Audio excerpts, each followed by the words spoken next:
From the Denver Broncos Media Center, welcome to Broncos Country Tonight. Welcome to Broncos Country Tonight as we preview the Broncos versus Titans matchup, Week 10 in the NFL. And to help me do that, the great Steve Atwater in studio. What up, Pat? What up, R. Edwards? Good to have you here, man. Hey, man, great to be here. I appreciate it. All right, so this game, the Broncos right now are a 3-point underdog on the road against the Tennessee Titans, and that's understandable. The Titans have played, if we look at the word consistent, right, that's the best way to describe the Tennessee Titans. They've got their own issues right now, specifically what's going to happen with the quarterback, all those kinds of things. But again, we know what they want to do.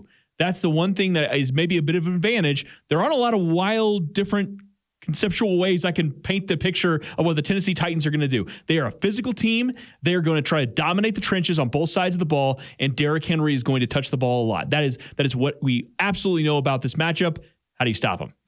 Well, I mean, simple. First off, you got to stop the run because that's what they're great at. That's what they're going to try to do. That's their identity. They're going to run the ball on you, run the ball on you, and then they're going to try to dink and dunk some. Then maybe try to throw a deep pass as well, depending on who be playing quarterback. If Tannehill's in there, hey, it's a much more difficult task than I think Malik Willis at this stage in his career. I think he'll get there, but right now, I don't know that he has a great grasp of that offense. But man, if Tannehill's in there, it's going to be a long day because they're going to run it downhill, and if we're not ready to put body on body with Derrick Henry, probably the best running back in the NFL right now. Well, Nick Chubb's up there too, I mean, he's. But we know that we've seen so many highlights of him just stiff arming people and throwing people to the ground. And I know if I was a fan, I'd be like, oh man, I got to hit this big old dude. But I'm glad I don't have to play. I could just talk about it. I did think about you as we were coming into this segment about you and your history of playing a physical style of football and wondering about going up against like a Derrick Henry and what that would be like. Yeah, man, because I mean, I remember when we were going up against Okoye and Barry Word and I remember Bernstein, Marion Butts and Chris Warren with the physical Seahawks, running backs, man. Yeah, all big guys all over the place. And, we wouldn't necessarily be like, oh, yeah, we're going to go and just tear these guys up. We'd be like, man, we're going to have our hands full. Uh-huh. We'd be like, we didn't have a cockiness. We respected what they could do. And, I think we got to have a healthy respect for, Derrick Henry, Josh Jacobs, the rest of the guys coming up here. But we also can't let that slow us down. We can't let that put fear in our hearts and in our minds. We still got to run up in there because you never know what's going to happen. Hey, guess what? Sometimes you're going to get run over. Yeah. And sometimes, guess what? You're going to make some great plays, but you will never know if you don't try. 100%. They got a nice mix, I think, of both youth and vet there on the offensive line. And that's where I want to start. The offensive tackles, Petit Frere is a rookie, obviously, and then Daly there on the left tackle side. He's been in the league for a few years, and he was, I think he's a former Panther. But the interior of the offensive line with Ben Jones at center, that's really where, in my opinion, the strength of that O-line starts. But the offensive tackles, that may be a bit where the Broncos could have some success. But again, it's not so much in the pass rush that I'm thinking about. It's in contain. Yeah. And that's the biggest thing for the Broncos in this game. The gap sound, of course, is always important, but your edges have to be focused on. And again, if it is Malik Willis in there, for example, well, Malik Willis might be running around and scrambling, and you have to be paying attention to that sort of thing. Tannehill will too. I know he's got an ankle issue, but if he's back, guess what? He's just as mobile as Malik Willis is, in my opinion. And he'll be looking to run the ball. But, we know they're going to try to hit it with Derrick Henry. Any little gaps, we got to be super gap sound. And we really got to have a lot of support. Those linebackers and safeties, man, they got to be filling those holes, man, because once he gets momentum going, it's much, much more difficult to tackle a guy once he's 2, 3, 4 yards in past the line of scrimmage versus if you read the run quickly and you're up there and you can meet him at the line of scrimmage or, a yard behind the line of scrimmage. It's so much easier. Absolutely. All right, so let's go to the other side of the ball here for just a second, because Not again, easy, but no. Yeah, right. No, and I'm with you on that. And so again, it's like we diagnose what the offense is going to do. Yet the Tennessee offense still does it. Like, right? I mean, everybody says you got to stop Derrick Henry. Everybody says that. Everybody says that, and they still have the success that they do. And so they have a very good run blocking scheme.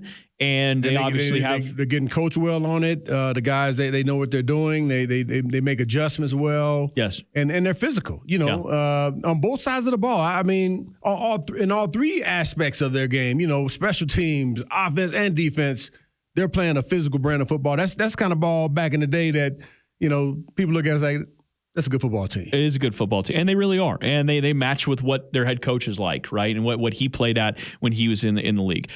Going to the defensive side of the ball, though, because they got some players on that side of the ball that I just playmakers. We got to start with Jeffrey Simmons, who is just playing at another level again. PFF has him as the second highest graded defensive lineman in the NFL, and I don't have any arguments there. When again you're talking about a very famous guy out there in LA with the Rams. He clearly is the guy that always tends up being the top of the league, but I think Jeffrey Simmons has an argument almost every single year, including this year. He's truly special. Yeah, because he's big and fast. When you talk about Aaron Donald, who is with the Rams, who they have totally different body types. He's a shorter, faster guy who is as strong as an ox. Defensive player of the year for a few years. They're two different types of players, but they both have the same productivity. They're both getting to the quarterback. They're both putting pressure, on the center guard gaps, and they're just creating havoc. And he's a guy who is obviously one of the leaders on the defense. A tone setter, and we got to know where he is. Mm-hmm. There can't be a time when they run one of those games and we let him run free. Can't do it. Can't do it. And we've seen that happen several times this year where they'll do a little twist where, an interior defensive lineman and the edge guy will do a twist and we miss it. We don't even see the guy coming. So we got to make sure we get that block because they're going to be coming. But much like Aaron Donald, he makes a lot of the guys around him better. They're already talented group as far as their 4-down defensive linemen, but he makes a lot of them better. D'Amico Autry, you got Dupree, you got Bud Dupree from the Steelers that's there this year. Weaver on the other side.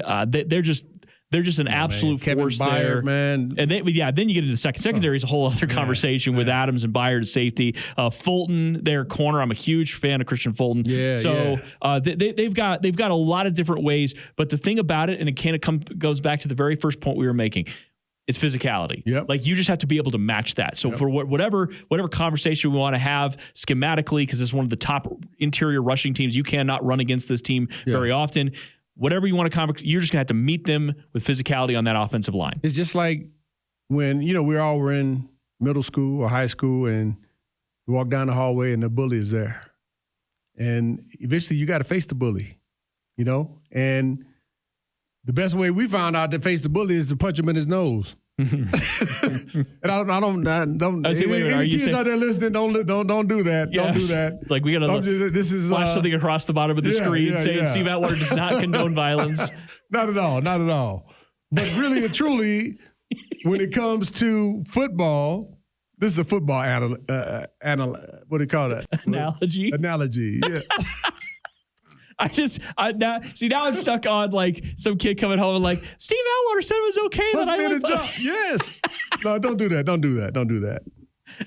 Point being, yes. I understand the analogy because this is the type of defense they're going to push you around. They're going to come up. They're going to hit you and meet you right there and stop you in the hole. And I don't see them talking a lot of noise, but they are so physical, and that can intimidate you. That can intimidate guys, and we got to be ready for that. And we got to, like you said, we got to meet it pound for pound, blow for blow. We got to be right there with them. Like, all right, you got me. That's what I'm getting you the next play. They don't allow a lot of teams to rack up big rushing yards. So for me, it's one of those things you were talking about in our last video, talking about Russell Wilson feeling more comfortable with receivers. And that's going to be very big. But if you could somehow establish any kind of run against this team, And it might come sometimes with Russell Wilson scrambling, as we saw with Pat Mahomes the other night. Pat Mahomes sort of taking off and having to create on his own. You might need a little bit of that from Russell Wilson once in a while. We're going to need somebody to be like Travis Kelce, too. We're going to have Greg Olsen to be like Travis Kelce, too. Hey, let's do it. Yeah. But this is the thing, is that they are very disciplined. Like, that's the thing I love about watching this defense is they don't make a lot of mistakes. They don't make a lot of mistakes, right? And so that's where the Broncos are going to have to also match that discipline. And I think that's one of the things that our defense can take from this defense. We have the players, we have the physicality, we have all that.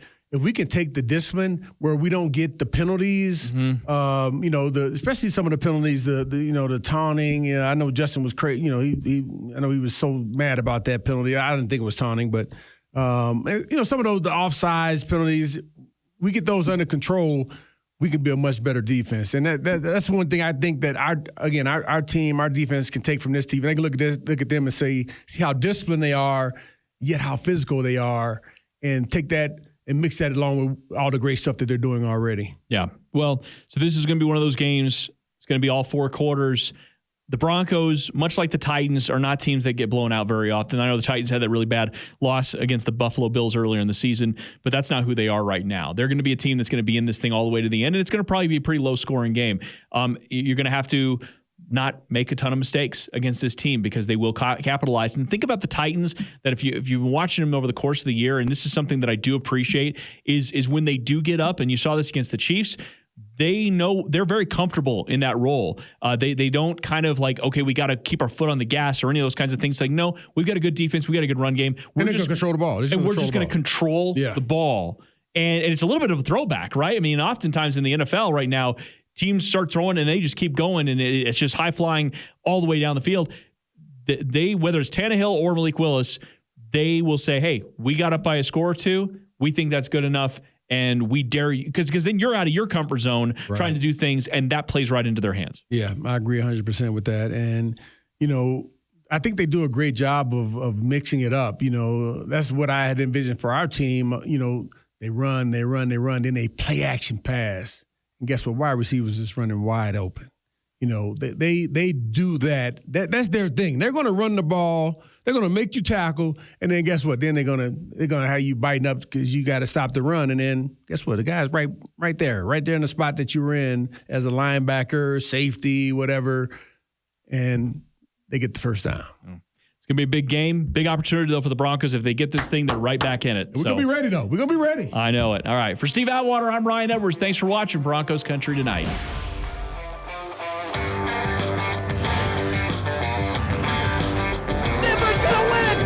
You can stand up and salute in Denver, and you got the world champions that live in your town.